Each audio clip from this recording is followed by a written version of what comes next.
The life living through you is far greater, wiser, and more unified than the little self you usually think you are.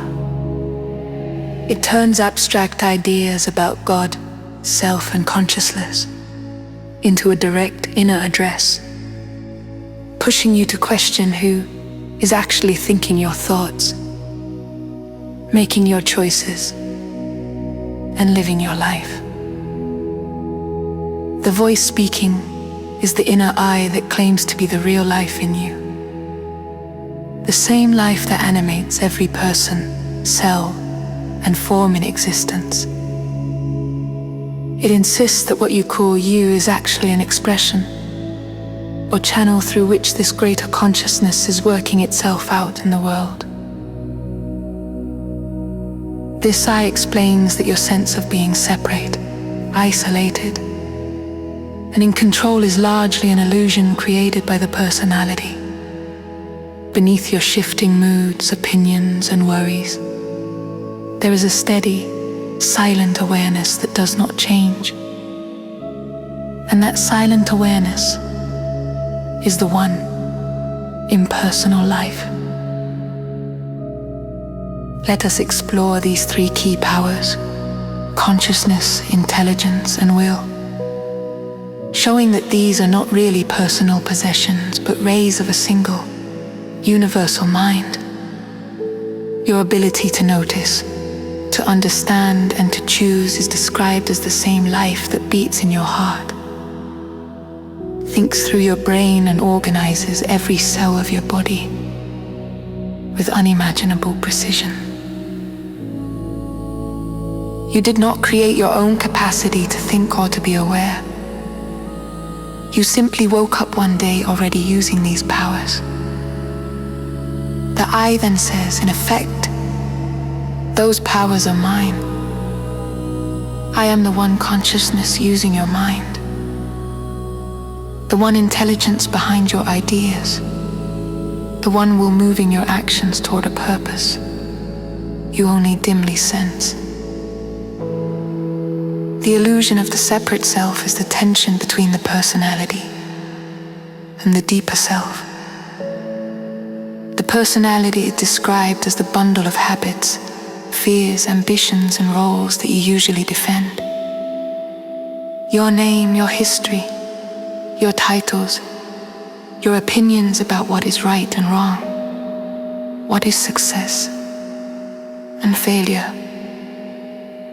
Personality continually claims ownership. My body, my mind, my plans, my achievements. But the inner I calmly undercuts that claim, asking who gave you that body, that mind, and those abilities in the first place, and who keeps your heart beating, your lungs breathing, and your cells functioning while you sleep. Slowly, one is led to see that the personality is more like a mask or instrument than a master. The true master, the impersonal life within, has been quietly directing the deeper currents of your journey all along, even while you believed you were acting alone. Your entire life is a guided unfolding, orchestrated by this inner presence, moments that felt random, painful, or even shameful are reinterpreted as part of a larger education. Subtle ways the inner eye has been drawing you toward greater awareness,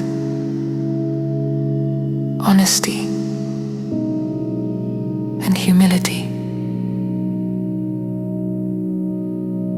The voice says it has been behind both your apparent successes and your apparent failures, using each to loosen your grip on false ideas about who you are.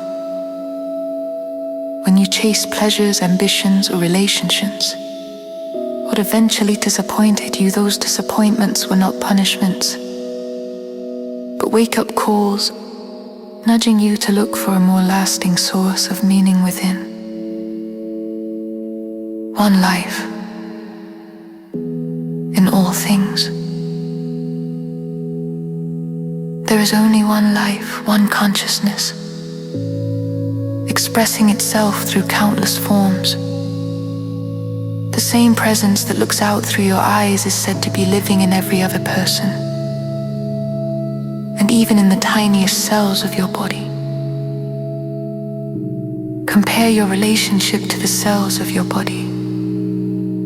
Each cell has a kind of local awareness, but it is part of a much larger organism that it cannot fully comprehend.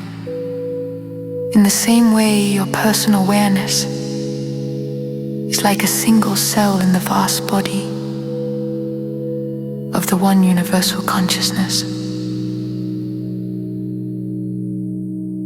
From this viewpoint, your separateness begins to soften.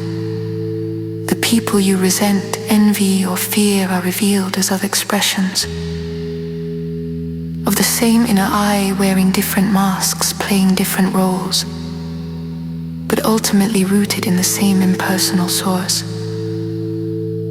Instead of forcing life to match the personality's plans, I invites you to notice the deeper prompting that comes from quietness, sincerity,